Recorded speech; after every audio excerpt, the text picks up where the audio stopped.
Assalamualaikum warahmatullahi wabarakatuh. Bismillahirrahmanirrahim. Yang saya hormati Bapak Dirut Telkomsel, Bapak Sutianto Hantoro. Namanya harus dihafal dulu 7 kali biar baru hafal. Para direksi yang lain dan rekan-rekan dari PBNU, Sekjen, Wakil Sekjen, dari NU Channel, dan Mbak Aziza. Para peserta yang hadir atau melalui virtual. Dakwah itu mengajak. Da'a yad'u da'watan, itu asal mulanya. Mengajak kemana? Mengajak ke jalan yang benar. Kalau mengajak ke jalan sesat bukan dakwah namanya. Selama yang diajak itu, yang disampaikan adalah nilai-nilai kebenaran, maka namanya dakwah. Nah, agama Islam dinud dakwah, dinur risalah, agama misyir, agama dakwah. Maka sering sekali bentrok dengan sesama agama dakwah, yaitu Kristen. Karena sama-sama mengajak, sama-sama menjanjikan kebahagiaan, menawarkan keselamatan. Beda dengan agama Hindu, Buddha, Konghucu, bukan agama dakwah, Yahudi, eksklusif hanya khusus untuk keturunan Bani Israel. Nah, di sini Islam dan Kristen sering bersinggungan, sama-sama agama misyir, agama risalah.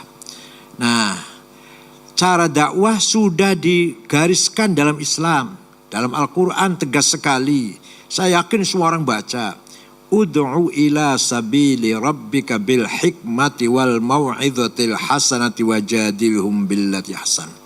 Ajaklah manusia ke jalan Allah, jalan yang benar, bil hikmah, dengan bijak, dengan wisdom, dengan kearifan, jauh dari caci maki, jauh dari ngumpat-ngumpat, apalagi intimidasi, teror, memaksa. Itu Quran tegas sekali itu. Suatu ketika ada sahabat namanya Al-Hasin Al-Khazraji. Anaknya tidak mau masuk Islam. Dirayu, dikandani, diajak, dilobi, enggak mau. Akhirnya si ayah ini habis kesabarannya. Saya bunuh kamu. Begitu ada seorang ayah menteror anaknya, turun ayat Al-Quran, La ikraha fiddin. Tidak boleh ada kekerasan, ada teror, ada intimidasi, ada ancam-mengancam dalam hal agama. Oleh karena itu, Nabi Muhammad, kalau kita baca sejarah, tapi silakan baca sejarah kalau mau lengkap kitab Al-Kamil, karangan Ibnul Athir, itu sejarah Islam lengkap 13 jilid. Bahasanya Arab, kalau bisa baca silahkan. Ya kalau hanya baca ringkasan sejarah yang pelajaran Salawiyah ya nggak cukup pasti. Nah, sejarah Nabi Muhammad tidak pernah beliau sekalipun tidak pernah menteror, menakut-nakutin, tidak pernah. Orang lain tidak pernah. Bahkan Al-Quran sendiri mengatakan, walau syaa rabbuka la ja'al la amana man fil ardi jami'a. Walau syaa rabbuka la amana man fil ardi jami'a afa anta tukrihun nasa hatta yakunu mu'minin. Seandainya Allah mau menghendaki, niscaya manusia di muka bumi ini Islam semua. Tapi Allah enggak menghendaki. Afa anta tukrihun nas, apakah Muhammad akan memaksa manusia hatta yakunu mu'minin, agar manusia semua beriman dengan Islam? Tidak boleh Muhammad. Itu Quran itu. Ya seandainya Tuhan menghendaki, niscaya di muka bumi ini Islam saja yang ada. Itu Tuhan tidak menghendaki. Biarkan agama ini beragam, biarkan budaya beragam dan semua pun beragam. Merupakan sunnatullah, desain Allah. Itu bil hikmah namanya. Tidak mungkin dakwah yang diberikan oleh yang diajarkan oleh Islam itu bertentangan dengan hikmah. Itu bukan dakwah namanya. Bahkan ada lagi ayat mengatakan kezaliman yang paling puncak, paling pol. Kezaliman paling pol adalah kekerasan dengan mengatasnamakan agama. Wa man adlamu mimman iftara 'ala Allahil kadhiba wa huwa yud'a ilal Islam. Jadi kalau berantem gitu soal rebutan warisan, rebutan kedudukan, is okay lah. Walaupun itu jelek kita masih mending. Yang paling zalim azlam yang paling zalim. Tidak ada yang lebih dari itu adalah kekerasan, kerusakan atau merusak dengan mengatasnamakan yud'a ilal Islam, mengatasnamakan Islam. Itu yang paling jahat. Siap. Lalu model dakwah yang seperti apa yang relevan di Indonesia? Nah, sejarah dakwah Rasulullah dan Wali Songo sudah ada contohnya. Kiai. Nah, Wali Songo sendiri harus kita tiru bagaimana mengislamkan masyarakat Jawa yang waktu itu Hindu dan Buddha tanpa kekerasan. Hanya 50 tahun loh. Hanya tahun 1450 sampai tahun 1500 selesai sudah. Sudah Islam sudah berdiri di Jawa ini. Pertama kali seorang ulama datang ke sini namanya Syekh Ahmad Subakir. Itu dari Persia. Karena orang pedagang Persia kalau datang ke Jawa 50 mati 20. Berangkat 100 mati 30. Maka raja sana perintah ulama Ahmad Subakir. Ada apa sih di Jawa tuh, coba lihat kok. Orang kita, orang Persia kalau ke sana pulangnya pasti banyak yang mati. Setelah Syekh Subakir datang kemari ternyata banyak dedemitnya. Percaya nggak kira-kira? Percaya nggak Pak Aziza? Banyak dedemitnya, banyak setannya, banyak makhluk jahat. Maka oleh Syekh Ahmad Subakir, makhluk-makhluk halus itu dirantai, dibuang ke Laut Selatan. Ada dua makhluk yang makhluk halus, yang tidak nakal, tidak mau ganggu Islam, tapi nggak mau masuk Islam, tapi nggak ganggu Islam. Namanya Sang Yang Semar dan Sang Yang Togok. Ini barangkali orang Telkomsel baru dengar cerita begini. Padahal orang Jawa asli padahal. Nah, itu Syekh Subakir. Nah, beliau wafat di Wajo. Kemudian di Wajo ya, Sulawesi Selatan. Kedua datang lagi Syekh Wasil namanya. Nama aslinya Nisabur An-Nisaburi. Syahri Asidin An-Nisaburi. Datang kemari berkenalan dengan Ratu Sima. Ratu yang terkenal adil dari kerajaan Kalingga. Di mana? Di Jepara. Beliau membawa kitab namanya kitab Al-Asrar. Rahasia. Diajarkan kepada sahabatnya Raja Joyoboyo Doho Kediri. Diterjemahkan jadilah Ramalan Joyoboyo. Padahal itu kitab Arab aslinya Kitabul Asrar, kitab rahasia yang dibawa Syekh Wasil. Percaya silahkan, nggak apa-apa ini namanya. Kita kembali ke sejarah. Itu sebelum Wali Songo. Ada lagi tahun 1410 ulama dari Cina, dari Tiongkok datang namanya Syekh Hasanuddin. Di Rengas Dengklok, Kerawang, mengajarkan Quran, suaranya enak, maka disebut Qori, maka disebut Syekh Kuro, Rengas Dengklok, Kerawang. Raja Siliwangi, Kuncaningrat, mendengar ada agama baru, marah besar, berangkatlah dari selatan, dari Bogor barangkali, menuju Kerawang. Sampai di sana, mau saya bunuh itu. Apa ini, agama apa ini? Sampai di sana, ada santrinya Syekh Kuro, sedang belajar baca Quran, kutilang. Kuning tinggi langsing. Seperti Mbak Aziza barangkali ya. Terima kasih Kiai. Kapan lagi dipuji? Namanya Subang Larang namanya. Raja Siliwangi jangankan mau membunuh, malah klepek-klepek. Jatuh cinta langsung. Mas ya silakan kalau kamu ingin mengawin murid saya tapi syaratnya masuk Islam. Udah masuk Islam. Ada mas kawinnya, apa tasbih? Di mana? Sudah saya cari tasbih.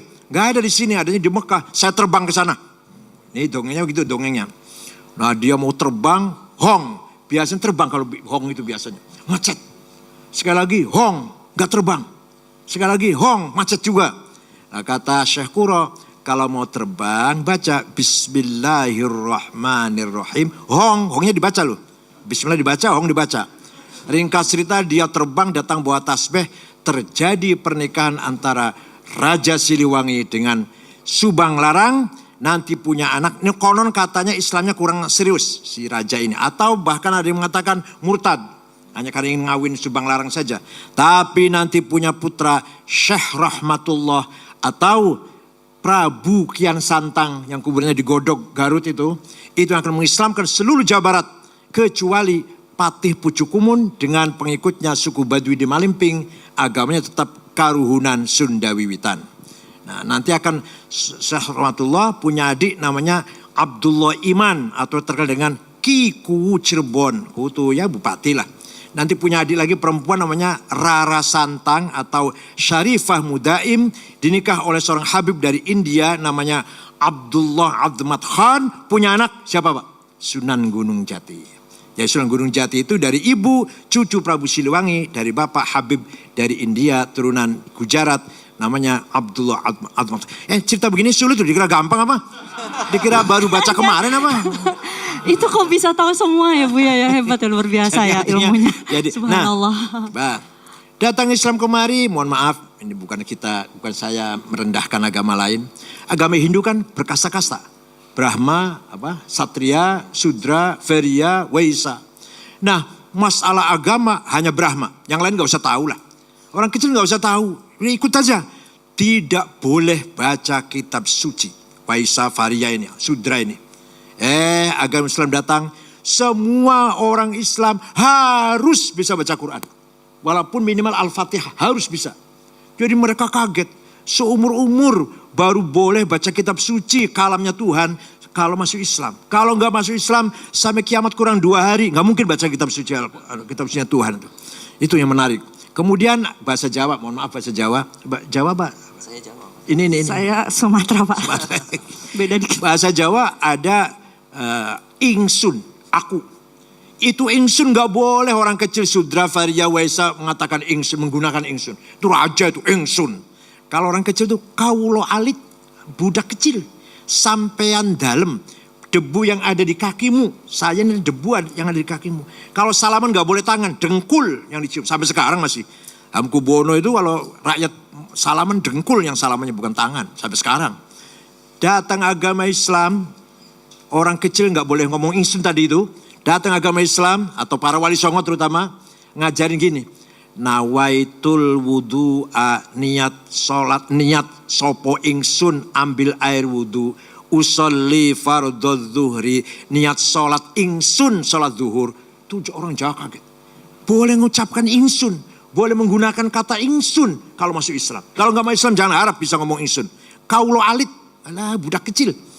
Itu salah satu cara bagaimana Wali Songo mengislamkan masyarakat Jawa. Banyak lagi. Nah, dengan demikian, nah ini ceritanya. Raja Brawijaya V, Raja Majapahit terakhir Brawijaya V, namanya Kertanegara namanya. Atau Kertonegoro lah. Punya istri 600 Pak, istrinya. Gak apa-apa. Raja gak apa-apa, kalau direktur Telkomsel gak boleh. Maksimal berapa? Di antara istrinya ada yang Islam. Dari Champa ya, dari Kamboja, Cina lah. Namanya Subanci atau Dewi Retno. Orang Jawa panggilnya Dewi Retno. Punya anak laki-laki. Namanya Jinbun. Si anak ini setelah muda nakal, setelah remaja nakal, ibunya Cina ini. Diusir dari kerajaan Majapahit, jalan ke arah timur, masuk Ampel Denta, Surabaya. Jumpa dengan seorang ulama namanya Syekh Rahmatullah atau Sunan Ampel. Rahmatullah itu putranya Syekh Ibrahim Samarkandi. Orang Jawa bilang Ibrahim Samarkandi. Yang mendarat di Kecamatan Palang Tuban. Bawa anak 2, satu Ali Murtado, satu Rahmatullah. Dan keponakannya satu Abu Hurairah namanya. Masuk Islam si Jinbun di tangan Sunan Ampel. Dah 5 tahun masuk Islam, hafal Quran, paham Islam. Dia ngomong sama gurunya, Syekh, saya anak raja harus jadi raja. Saya anak penguasa harus jadi penguasa. Oh ya silahkan nak, saya doakan. Saya orang tua hanya mendoakan lah. Kalau saya sendiri gak ingin jadi raja, gak ingin. Karena orang tua kan. Tidak lama, ringkas cerita, berdirilah kerajaan pertama Islam di Jawa. Demak Bintoro.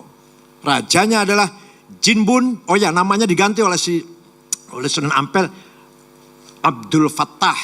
Raja pertama Islam namanya Raden Abdul Fattah. Raja Demak Bintoro. Yang notabene putra Raja Brawijaya V yang ibunya Islam. Bapaknya kaget melihat anaknya jadi Raja Islam. WA ke anak yang satu.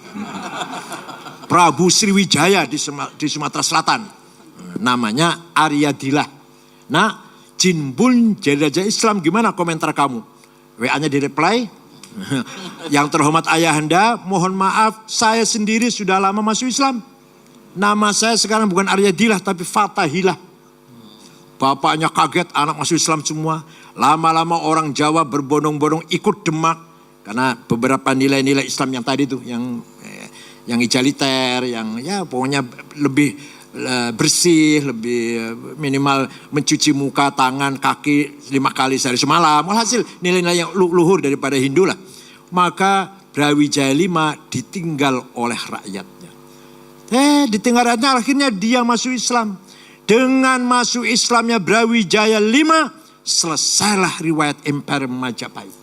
Yang dulu gagah perkasa ketika Hayam Wuruk Gajah Mada, sampai ke Sri Lanka, sampai ke Filipina Selatan, semua Majapahit hilang, bubar tanpa diperangi, tanpa ada konflik senjata. Orang Jawa mengatakan sirno ilang kertaneng bumi. Ini orang Sumatera nggak paham ini.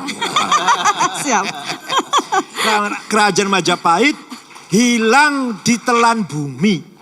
Terus ada yang tanya, ilmunya kemana? Raja Majapahit karena katanya sakti, bisa terbang, sakti lah. Raja-raja kan sakti.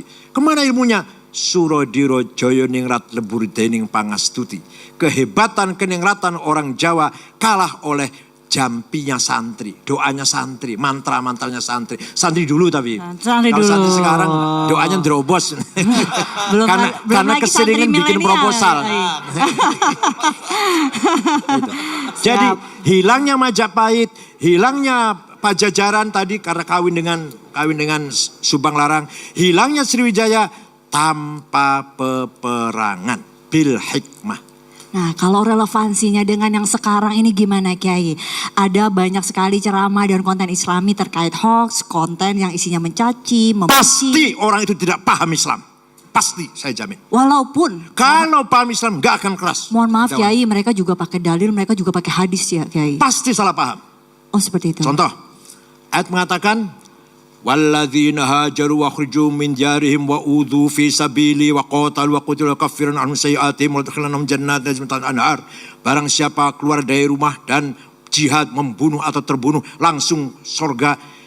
Betul, ayatnya ada itu, saya tahu, hafal saya.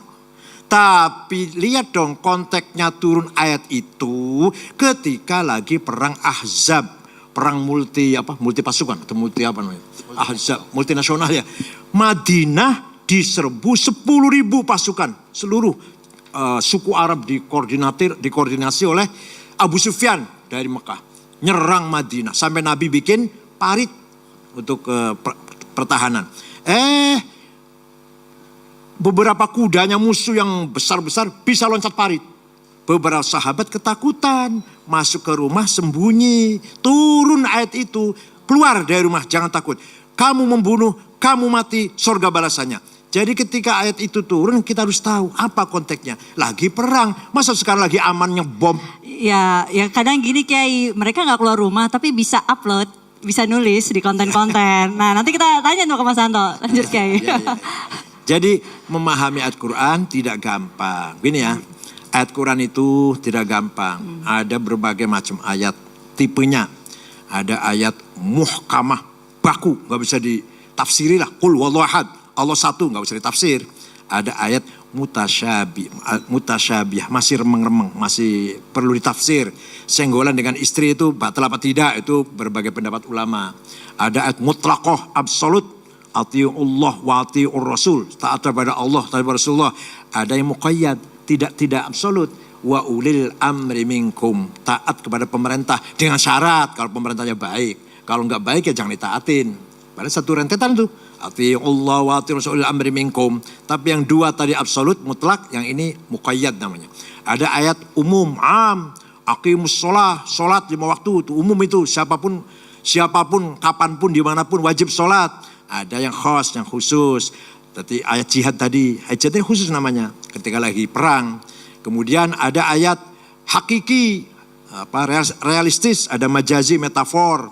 Allah punya tangan, Allah punya mata, Allah punya muka, Allah duduk di aras, itu majaz, metafor, harus ditakwil. Ada ayat nasikhah, mendelit, ada ayat mansukhah yang didelit. Gak gampang, itu minimal 3 tahun belajar itu. Gak mungkin kalau pesan kilat 1 minggu terus hanya pelihara jenggot panjang tuh bisa nafsin, gak mungkin. Dan nah kalau ini Kiai, ulama zaman sekarang ini dan zaman dulu itu apa bedanya dalam, apalagi zaman dulu dalam bentuk negara itu kan peran ulama tuh besar sekali. Kalau dibandingkan dengan sekarang. Sebenarnya gak ada bedanya, ulama yang memahami agama. Allah berfirman, "Falaula nafara min kulli firqatin minhum ta'ifatun yatafaqahu fid din wal yunziru qaumahum idza raja'u ilaihim la'allahum yahdharun." Harus ada sekelompok orang, nggak semuanya harus jadi Dirut Telkomsel, nggak harus semua jadi DPR, nggak semua jadi TNI Polri, jangan.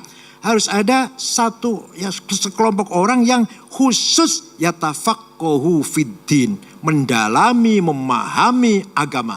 Maka nanti orang itu disebut faqih atau fuqaha, kalau orang banyak jamaknya fuqaha, faqih, ulama lah. Kalau kitanya kiai di sini lah. Harus ada itu, harus ada. Nah, fuqaha ini nggak gampang, menjadi faqih ini nggak gampang. Betul-betul memahami tafsir, betul-betul memahami hadis. Hadis ada berapa macam, mutawatir, masyhur, aziz, ahad. Belum dari sisi riwayatnya, sahih, hasan, dhaif. Dhaifnya ada maqtu, munqati, muallal, mursal. Ya Allah, gak sembarangan. Belum nanti masalah ijma, qauli, sukuti, qiyas ada 9. Aulawi, burhani, mantiki, jadali, syiari, khitabi, ikna'i. Gak gampang menjadi fuqaha, itu gak gampang. Jadi betul-betul atau minimal kalau sekarang ya pesantren 5 tahun lah baru lumayan. Itu baru lumayan tuh. Berarti berapa banyak yang instan? Nah ya itulah. Baru namanya faqih. Kata-kata ulama di Quran hanya tidak untuk, sebenarnya kata ulama di Quran tidak untuk ahli agama. Malah ahli sains ya. Inna masyaallah min ibadul ulama itu ayat itu datangnya setelah menceritakan turunnya air dari langit, tumbuh-tumbuhan, menjadikan tumbuh-tumbuhan berkembang, bermacam-macamnya binatang, bermacam-macamnya gunung. Kemudian innama yakhsyallaha min ibadul ulama, orang yang paham dengan alam semesta ini. Jadi ulama di Quran bukan ahli agama sebenarnya di Quran. Yang di Quran dimaksud ahli agama itu yatafaqahu fid din. Tafaqquh, yang paham agama. Baik, lalu bagaimana ulama dan NU merespon tantangan dakwah digital saat ini yang semakin kompleks ya? Sebenarnya kita paham ya, kita tahu persis kebutuhan tantangan sekarang.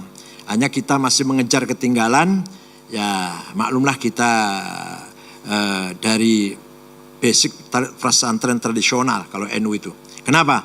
Karena dulu ketika Belanda menguasai pusat-pusat peradaban perkotaan, kiai-kiai menyelamatkan akidah dan akhlak, lari ke kampung-kampung, di sana mendalami agama. Nah, yang di kota orang Islamnya ini hanya memelihara jangan sampai pegawai-pegawai Belanda murtad yang Islam. Jadi pegawai-pegawai Belanda yang kerja di Belanda di kantor-kantor jangan sampai murtad lah. Dipelihara Islamnya. Tapi nggak ada pendalaman, hanya melihara jangan sampai murtad. Maka itu Islam kota namanya. Kalau yang pendalaman Islam, tafaqquh fid din, tafsir, hadis, fikih, usul fikih, ilmu kalam, filsafat, tarikh, akhlak di pesantren yang di desa-desa. Ya di kota ini hanya sekedar menjaga. Ya penting sih, saya akui penting dan peranannya besar. Organisasi yang lahir di kota itu peran besar menjaga imannya orang-orang kota. Tapi di sana tidak ada pendalaman. Tafaqquh fid din tidak ada. Tafaqquh fid din artinya di desa-desa itu, di pesantren. Walaupun sekarang sih sudah pesantren di kota juga banyak yang di. Kalau tantangan bagi ulama-ulama saat ini gimana terhadap generasi milenial? Ya harus mengikuti perkembangan milenial sekarang. Nah, Mas Anto nih. Ya. Mas Anto, bagaimana Telkomsel menjangkau segmen generasi milenial untuk membangun generasi bangsa yang berkomitmen Indonesia yang tinggi? Generasi muda buat Telkomsel adalah, karena kita entitas bisnis begitu ya, adalah masa depannya Telkomsel. Kita menggarap sangat serius. Connectivity yang kita sediakan, paket-paket yang kita sediakan sangat menggarap milenial muda. Dan nyambung apa yang disampaikan oleh Kiai Said tadi, kan perjuangannya berbeda-beda ya. Kalau tadi fakih itu perjuangannya mendalami agama, kami di Telkomsel mendalami bagaimana memfasilitasi para fakih itu bisa menyebarkan kebaikan dengan cara yang paling baik dan paling sesuai dengan para milenial. Jadi kita memang ladang perjuangannya masing-masing tapi saling mendukung ya Kiai. Ada gak sih tantangan digital sendiri untuk membedakan, oh ini mesti gimana nih? Nah itu ada tantangannya gak sih? Nah mungkin itu kaitannya dengan gini ya, memang dunia digital kan terbuka sekali, sangat terbuka, sangat sulit bagi kita untuk membatasi konten yang tadi dibilang oleh Mbak, ada negatif, ada positif. Tapi Telkomsel selalu berusaha, kita selalu berusaha terbuka kepada semua ajakan kebaikan. Tadi Kiai sampaikan dakwah itu pasti adalah tentang kebaikan. Bagaimana Telkomsel bisa mendukung dakwah itu dengan keahliannya Telkomsel, yaitu digitalisasi, menyampaikan secara digital. Tentu saja kami dan tetap selalu kedaulatan seperti itu ya. Betul, tentu saja kami selalu mendorong yang arah dakwahnya adalah kebaikan. Dan karena kita di Indonesia, ya pasti yang mendukung keindonesiaan. Pasti itu. Baik, dan sebagai bagian dari unit usaha Telkom Group memanggul amanat kebangsaan yang tidak ringan tentunya. Bagaimana Telkomsel berkontribusi untuk menjaga digital territory dan mencetak digital talent nih untuk masa depan? Pastikan Telkomsel ini mempunyai peranan yang besar nih untuk memvital generasi-generasi kita. Ya.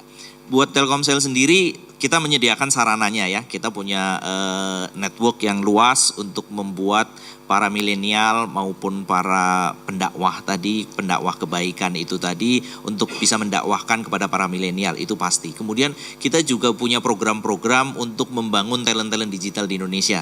Kita punya program NextDev, kita ada program Indonesia Next. Ini dalam rangka kita membuat milenial Indonesia itu menjadi berdaya secara digital sehingga bisa mempunyai digital sovereignty lah di Indonesia itu, kedaulatan digital. Ini sangat penting karena apa? Karena kalau kita punya kedaulatan digital, kita bisa memanfaatkan aset digital kita ini untuk mendakwahkan kebaikan. Sekali lagi tujuan utamanya adalah sebetulnya itu. Baik, lalu kalau menghadapi tantangan dakwah digital seperti saat ini nih Mas, dan tantangan komitmen keindonesiaan yang apalagi sekarang banyak sekali milenial yang itu menjadi sorotan dan menjadi topik utama di media sosial. Apa Telkomsel punya standar untuk konten-konten digital dan dai-dainya?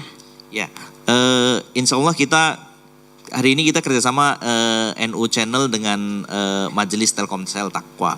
Di Majelis Telkomsel Taqwa kita terbuka sekali untuk mengundang pendakwah-pendakwah, ulama-ulama Ahlus Sunnah wal Jamaah yang mendakwahkan kebaikan dan keindonesiaan. Jadi seperti tadi Kiai Sagil sampaikan, dakwah itu pasti kebaikan isinya. Jadi kalau isinya bukan kebaikan, ya mohon maaf. Mungkin jangan memanfaatkan Telkomsel di tempat lain saja, begitulah kurang lebih. Ya, komitmennya jelas itu ya. Dan komen. 15 sahabat yang lalu sudah ada warning Pak. Wala tuti' kulla hallafim mahin, hammazim masya'im binamim, manna'in lil khairi mu'tadin athim, utullim ba'da dzalika zanim. Kamu jangan sekali-kali mendengarkan berita-berita bohong yang mengadu domba, fitnah, manna'in lil khairi mencegah kebaikan, mu'tadin menimbulkan permusuhan, athim menjerumuskan kita ke dalam dosa besar. Sudah ada Qur'annya itu. Jangan sekali-kali kamu terpengaruh, terprovokasi oleh hoax atau hate speech dan adu domba dan sebagainya. Komitmen Telkomsel jelas ya? Iya. Insya Allah. Insya Allah. Boleh tepuk tangan untuk Telkomsel, luar biasa. Dan terakhir, bagaimana strategi ke depan membangun kolaborasi Telkomsel dengan ulama dan dai-dai yang ramah, damai dan toleran untuk mengisi kanal digital Telkomsel? Ya, jadi di Telkomsel sendiri kita adalah Majelis Telkomsel Taqwa. Majelis Telkomsel Taqwa secara rutin kita mengadakan pengajian-pengajian dakwah-dakwah. Tentu saja kita bekerja sama seperti contohnya dengan PBNU begitu untuk memastikan bahwa yang disampaikan adalah kebaikan dan keindonesiaan. Jadi kita sangat tidak, bagi saya begitu ya, keterbukaan is keterbukaan tapi bukan berarti bablas tanpa batas begitu ya. Keterbukaan tetap harus dalam koridor keindonesiaan dan kebangsaan. Luar biasa. Jadi terakhir ada pesan mungkin untuk Telkomsel nih, gimana komitmen? Udah terakhir ini. Masih boleh? Silakan. Saya langsung ada begini. Kalau Pak Kiai masih. Silakan. Ya. Tadi ayat Quran yang dibaca oleh Qori tadi. Wa kadzalika ja'alnakum ummatan wasata. Di dalam Quran tidak ada secara eksplisit terminologi umat Islam. Ayo silakan baca Quran. Silakan baca Quran dari awal sampai akhir. Gak ada kata umat Islam, gak ada. Yang ada ummatan wasaton. Saya jadikan kamu Muhammad dan pengikutmu umat yang moderat. Umat yang mampu litakunu syuhadalan nas, mampu bermain, berperan dalam situasi apapun. Gimana caranya? Menggabungkan antara teks Quran hadis dan akal. Menggabung antara agama dan budaya. Bagaimana antara nilai-nilai ilahiyah yang dari langit, yang sakral dengan hal-hal profan yang bersifat manusiawi. Itu wasatiyah itu namanya. Sejak dulu itu. Imam Syafi'i, Imam Asy'ari, Imam Ghazali, itu tokoh-tokoh yang telah memberikan garis-garis prinsip bagaimana membangun umatan wasato. Umat yang tidak terlalu tekstual, nanti jumud, sempit. Ya kalau hanya jumud. Ya itu tadi teroris jadinya. Atau terlalu liberal. Akal saja, Quran hadis nggak dilihat. Pokoknya budaya saja, kecerdasan saja, itu pun bahaya. Jadi pesan Quran, kita ini dijadikan umat Muhammad umatan wasaton. Umat yang moderat. Nggak ada istilah umat Islam. Silakan baca Quran. Nggak ada umat Islam itu. Yang ada umatan wasaton. Ya memang umatan wasaton diharapkan adalah umat Islam. Umat yang berperan. Yang mampu membangun peradaban inilah. Peradaban. Jadi menggabungkan antara nilai-nilai ilahiyah dengan hal-hal profan yang duniawi. Kalau bahasa Arabnya antara akidah, syariah, dan thaqafah hadarah. Bahasa Arabnya itu. Akidah teologi, akidah ritual ibadat dari langit. Thaqafah kemajuan scientific, culture, religi, humanity. Hadarah welfare. Itu kalau bisa menggabungkan antara dua-duanya, antara agama dan peradaban ini namanya mutamaddin, madaniyah, madani, tamadun, Madinah. Negaranya Madinah namanya. Nah, Nabi Muhammad gak pernah mengatakan negara Islam. Negara Madinah. Gak pernah mengatakan saya membangun negara Islam. Tidak. Negara Madinah. Negara yang adil, beragama, berbudaya, adil, di mata hukum sama. Penduduknya Muslim pendatang, Muslim pribumi, dan non-Muslim 3 suku. Dari Yahudi besar sekali jumlahnya, Bani Quraidah, Bani Qainuqa, Bani Nadir, 3 suku non-Muslim hidup bersama-sama Muslim di Madinah di bawah pimpinan Nabi Muhammad SAW tanpa pandang bulu, tanpa diskriminasi, semua sama di mata hukum. Subhanallah, luar biasa keilmuan beliau. Boleh tepuk tangan hadirin sampai terkesima semua ya. Ilmunya luar biasa. Baik, terima kasih Kiai atas terakhir. Oh, terakhir. Pesan Nabi Muhammad selalu dibaca oleh khotib-khotib Jumat. Wala udwana illa 'alal zalimin. Tidak boleh ada permusuhan kecuali terhadap yang melanggar hukum. Tidak boleh ada permusuhan karena beda agama, beda suku, beda budaya. Satu aja yang harus kita anggap musuh, yang melanggar hukum.